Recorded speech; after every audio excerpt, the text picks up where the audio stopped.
Hello students, कैसे हैं आप लोग। तो श्री राम एजुकेटर्स के प्लेटफॉर्म पे मैं विकास सिंह आप सभी लोग का स्वागत करता हूं। और स्टूडेंट, आज के इस वीडियो में हम देखने वाले हैं चैप्टर रोटेशन, जो कि क्लास 11th फिजिक्स का चैप्टर है। उसका बहुत ही इंपॉर्टेंट डिराइवेशन जो कि लगभग हर स्कूल एग्जाम में पूछा जाता है। वो डिराइवेशन क्या है स्टूडेंट? की rolling of object on inclined plane. उसी को हम आज पढ़ने वाले हैं, उसी के डिराइवेशन को देखने वाले हैं। स्टूडेंट, जो पहली बार इस प्लेलिस्ट को देख रहे हैं, मैं बताना चाहता हूं कि श्री राम एजुकेटर्स ने एक प्लेलिस्ट स्टार्ट किया है जिसके अंदर आप क्लास 11th के सारे डिराइवेशन एक ही प्लेलिस्ट में आपको मिल जाएंगे। और इसी क्रम में ये 13वां डिराइवेशन है, 13th डिराइवेशन है। इससे पहले के डिराइवेशन अगर आपको देखना है तो डिस्क्रिप्शन में प्लेलिस्ट की लिंक है, वहां से आप देख सकते हैं। स्टूडेंट, एक बात और है कि मैं जो भी चीज यहाँ पे लिखूंगा आपको लिखने की जरूरत नहीं है। बस नीचे आप डिस्क्रिप्शन में देखेंगे, वहां पे पीडीएफ होगा। पीडीएफ से जो भी चीज मैं यहाँ लिखूंगा सेम टू सेम आप देख सकते हैं। वहां पे आपको पीडीएफ फॉर्मेट में जो भी यहाँ है वो आपको मिल जाएगा। ठीक है, तो चलिए स्टूडेंट, आज के अपने इस वीडियो को शुरू करते हैं। तो इसके अंदर सबसे पहले हम देखते हैं स्टूडेंट कि इंक्लाइंड प्लेन पे रोलिंग मोशन किस तरीके से होगा। तो स्टूडेंट, इसके अंदर सबसे पहले हम लोग एक थोड़ा सा समझते हैं कॉन्सेप्ट को इंक्लाइंड प्लेन के। तो स्टूडेंट, जब इंक्लाइंड प्लेन पे कोई भी अगर प्लेन ऑब्जेक्ट रखा होता है, जैसे मैंने यहाँ पे कोई मास रखा, तो स्टूडेंट इतना मैं उम्मीद करता हूं आपको पता होगा कि ये एंगल अगर थीटा है तो इसका एक कंपोनेंट mg का एक कंपोनेंट इधर लगता है जो कि उसको नीचे की तरफ लेके आता है। वो कंपोनेंट कौन सा होता है? mg sine theta. जैसे ये mg है, इसके दो कंपोनेंट आते हैं बच्चों, एक इधर की तरफ, वो क्या होता है? mg cos थीटा, जो कि नॉर्मल को बैलेंस करता है। और एक कंपोनेंट अलोंग द प्लैंक आता है जो कि आपके उसको नीचे की तरफ स्लाइड कराता है। ठीक है ना। तो स्टूडेंट, ये अगर रोलिंग ऑब्जेक्ट कर रहा है तो क्या होगा, हम उसी चीज को देखने वाले हैं। स्टूडेंट, जब कोई भी ऑब्जेक्ट रोल कर रहा होगा तो क्या होगा उसको हम देखते हैं। इसके लिए हम क्या करेंगे कि पहले दो इक्वेशन बनाएंगे। एक इक्वेशन होगी ट्रांसलेशन से और एक इक्वेशन होगी रोटेशन से। ठीक है ना। तो जब आप रोटेशन में किसी क्वेश्चन को डिस्कस करते हैं तो दो इक्वेशन आप डिस्कस करते हैं। एक इक्वेशन आपकी ट्रांसलेशन से आती है और एक इक्वेशन आपकी रोटेशन से आती है। कौन सी इक्वेशन? तो ट्रांसलेशन वाली इक्वेशन तो न्यूटन्स लॉज ऑफ मोशन से आती है, और रोटेशन में भी आपने tau equal to I alpha की इक्वेशन पढ़ी है, वो चीज। तो वही चीज हम यहाँ डिस्कस करने वाले हैं। अब स्टूडेंट, जब हम रोलिंग की बात कर रहे हैं तो यहाँ पे हम कौन सा ऑब्जेक्ट ले रहे हैं, क्वेश्चन उठता है कि यहाँ पे हम कौन सा ऑब्जेक्ट ले रहे हैं। तो जैसे रिंग लेंगे, रिंग ले रहे हैं, डिस्क ले रहे हैं, सिलेंडर ले रहे हैं, स्फेयर ले रहे हैं, कि सॉलिड स्फेयर ले रहे हैं, हॉलो स्फेयर ले रहे हैं, तो सबका डिराइवेशन अलग अलग होगा। तो हमने बोला कि क्या ऐसा भी कोई तरीका है कि हम एक डिराइवेशन कर लें और उसमें हम कुछ कुछ चेंजेस करते जाए जिससे हमें सारे ऑब्जेक्ट का हमें एक्सेलरेशन पता चल जाए। बेसिकली हम यहाँ पे ये निकालने वाले हैं कि ये जो रोलिंग ऑब्जेक्ट है इसका एक्सेलरेशन नीचे की तरफ क्या होगा, यही चीज हम निकालने वाले हैं। तो अगर हम देख रहे हैं यहाँ पे कि हमारे पास एक चैलेंज है कि अगर अलग अलग ऑब्जेक्ट रोल करता है, ring, disc, solid sphere, hollow sphere, तो हमें अलग अलग डिराइवेशन करने की जरूरत होगी। तो हम कुछ ऐसा करना चाहते हैं जिससे हम एक बार डिराइवेशन करो और सबके लिए अप्लाई हो। तो इसके लिए स्टूडेंट आपको एक टर्म पता होगा, उसको कहते हैं radius of gyration. Radius of gyration एक टर्म पता होगा, इसको कहते हैं रेडियस ऑफ गायरेशन। ये क्या होता है स्टूडेंट? तो देखिए, सबसे पहली बात, अगर इसको मैं के से रिप्रेजेंट कर रहा हूं तो अगर आपको क्वेश्चन में डायरेक्ट समझिए, क्योंकि अभी हमारा मेन टॉपिक ये समझना है। अगर आपको क्वेश्चन में रेडियस ऑफ गायरेशन दे रखा है तो आप मोमेंट ऑफ इनर्शिया कैसे निकालेंगे? मोमेंट ऑफ इनर्शिया निकालने के लिए सिंपल आपको एम के स्क्वायर करना है। अगर आपको रेडियस ऑफ गायरेशन दे रखा है तो मोमेंट ऑफ इनर्शिया मतलब एम के स्क्वायर। अगर आपको रेडियस ऑफ गायरेशन ही निकालना है तो बोलेगा कि जैसे कि रिंग का रेडियस ऑफ गायरेशन निकालिए, वो बोलेगा डिस्क का रेडियस ऑफ गायरेशन निकालिए। तो कैसे निकलेगा? तो जैसे मान लीजिए मैं डिस्क का रेडियस ऑफ गायरेशन निकालना चाहता हूं, तो उसके लिए स्टूडेंट डिस्क का जो मोमेंट ऑफ इनर्शिया है उसको इक्वल कर दूंगा एम के स्क्वायर के। ठीक है, एम से एम कैंसिल हो जाएगा और यहां से के की वैल्यू कितनी आएगी? R upon root two. तो बच्चों, ये आर अपॉन रूट टू क्या है? ये रिंग डिस्क का रेडियस ऑफ गायरेशन है। इसी तरह से अगर आपको रेडियस ऑफ गायरेशन किसी और चीज का भी निकालना है, जैसे स्फेयर का निकालना है, हॉलो स्फेयर का निकालना है, तो उस केस में आप क्या करेंगे? एम के स्क्वायर को 2/5 एम आर स्क्वायर से 2/3 एम आर स्क्वायर के इक्वेट कर देंगे हॉलो के लिए, और वहां से के की वैल्यू आप निकाल सकते हैं। तो वो आ जाएगा √2/3 इंटू आर। तो इस तरह से किसी भी ऑब्जेक्ट के लिए आप रेडियस ऑफ गायरेशन निकाल सकते हैं, या रेडियस ऑफ गायरेशन दिया हो तो आप मोमेंट ऑफ इनर्शिया निकाल सकते हैं। अच्छा, अब इससे क्या फायदा होगा? तो इससे हमारा फायदा ये होगा स्टूडेंट कि हम डिराइवेशन कर लेंगे के टर्म में।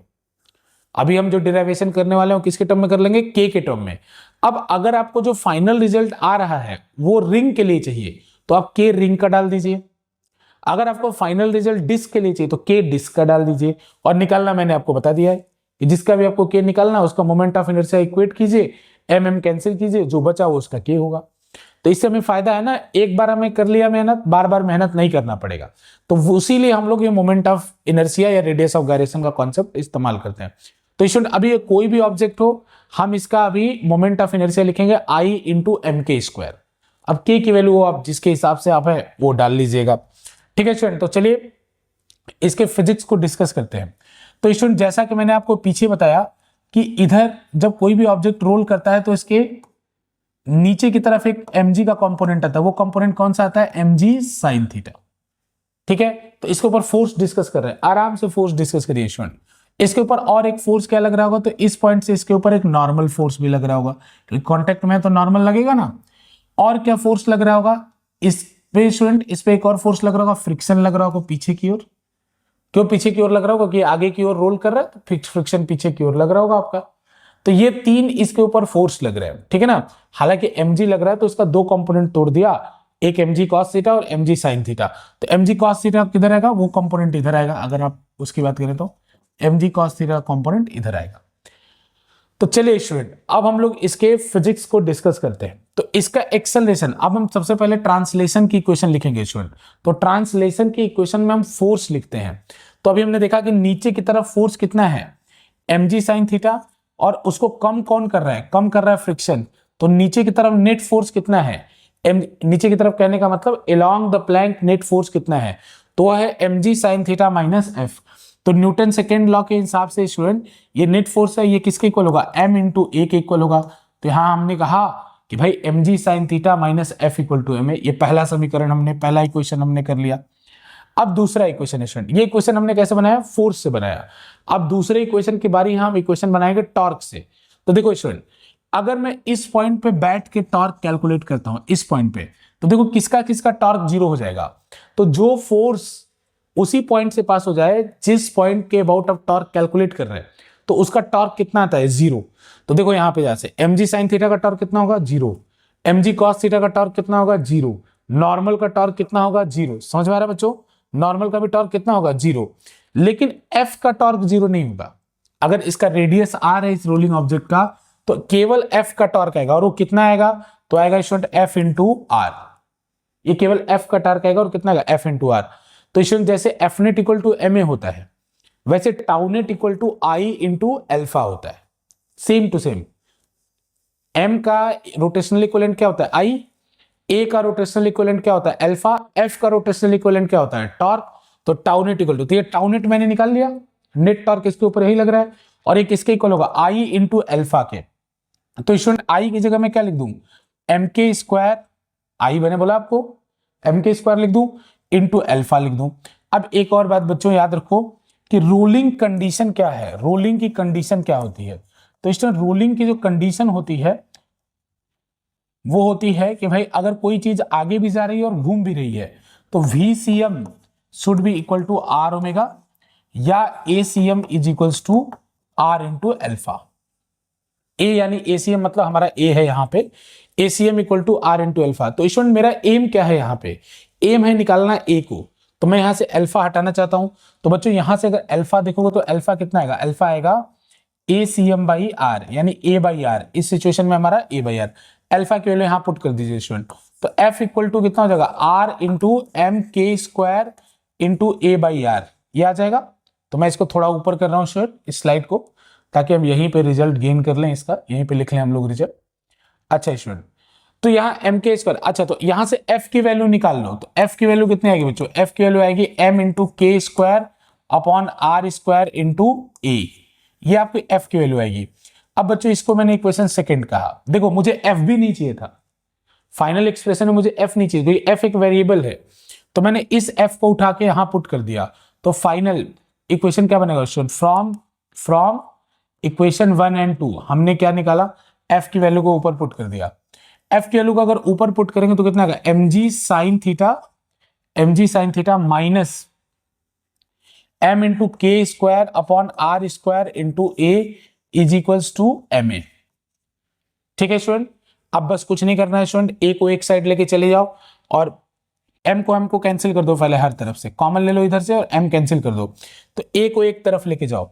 तो स्टूडेंट अगर a को आप एक तरफ लेके जाएंगे तो इक्वेशन क्या बनेगी, अगर आप a को एक तरफ लेके जाएंगे तो इक्वेशन बनेगी g sin theta equal to a common ले लो उस तरफ ले जाके, तो बचेगा a equal to 1 plus K square by R square, K square by बच्चों ये स्क्वायर है, K square by R square, 1 plus K square by R square. तो यही से स्टूडेंट एक फाइनल एक्सप्रेशन हमें मिलता है, और वो फाइनल एक्सप्रेशन क्या है तो मैं बस नीचे लिख दे रहा हूं उसको।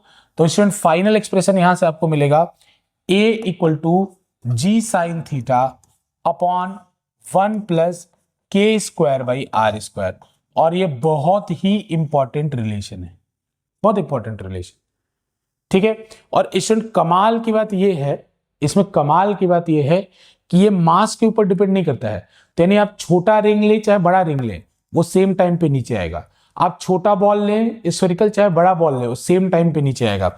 और एक और कमाल की बात है कि आप रेडियस कितना भी कर ले, क्योंकि रेडियस के ऊपर भी इंडिपेंडेंट है ये। क्यों, कैसे पता रेडियस के ऊपर, स्टूडेंट कोई भी के देखो उसमें आर जरूर आता था, जैसे अगर आपने पीछे याद है आपको के आपने डिस्क का निकाला था, कितना आया था r/√2, तो अगर के स्क्वायर है तो आर स्क्वायर है, तो आर स्क्वायर भी कैंसिल हो जाएगा। तो इसका मतलब ना तो ये m के ऊपर डिपेंड करता है ना तो ये r के ऊपर डिपेंड करता है। तो स्टूडेंट एक कमाल का इक्वेशन है जो कि मतलब नॉन इंट्यूटिव है, आपको मतलब ना ये इक्वेशन में एक्सेलरेशन, कोई भी ऑब्जेक्ट जब रोल करता है तो उसका एक्सेलरेशन ना तो रोलिंग ऑब्जेक्ट के मास के ऊपर डिपेंड करता है ना उसके रेडियस के ऊपर, यानी कितना भी बड़ा कितना भी छोटा आप डिस्क ले लो दोनों सेम टाइम पे पहुंचेंगे, कितना भी भारी कितना भी हल्का आप डिस्क ले लो सेम टाइम पे पहुंचेंगे, क्योंकि ये ना तो मास के ऊपर डिपेंड कर रहा है ये एक्सेलरेशन ना तो रेडियस के ऊपर। तो उम्मीद है स्टूडेंट ये छोटा सा डेरिवेशन तो नहीं कहूंगा क्योंकि इसमें काफी चीजें हमने ऐड ऑन करी, लेकिन स्टूडेंट अगर आप ये याद रखेंगे तो बहुत आपके लिए फायदेमंद है। और मैंने इसको बहुत शॉर्ट में करने की कोशिश की, अदरवाइज अगर पूरा एक्सप्लेनेशन अच्छे से करते हो तो थोड़ा लॉन्ग हो जाता, ये पूरा शॉर्ट में करने की कोशिश की जिससे आप इसको जल्दी समझ पाए और एग्जाम में लिख पाए। बहुत इंपॉर्टेंट है स्कूल एग्जाम के लिए। आज के लिए इतना रहने देते हैं स्टूडेंट, बहुत बहुत धन्यवाद।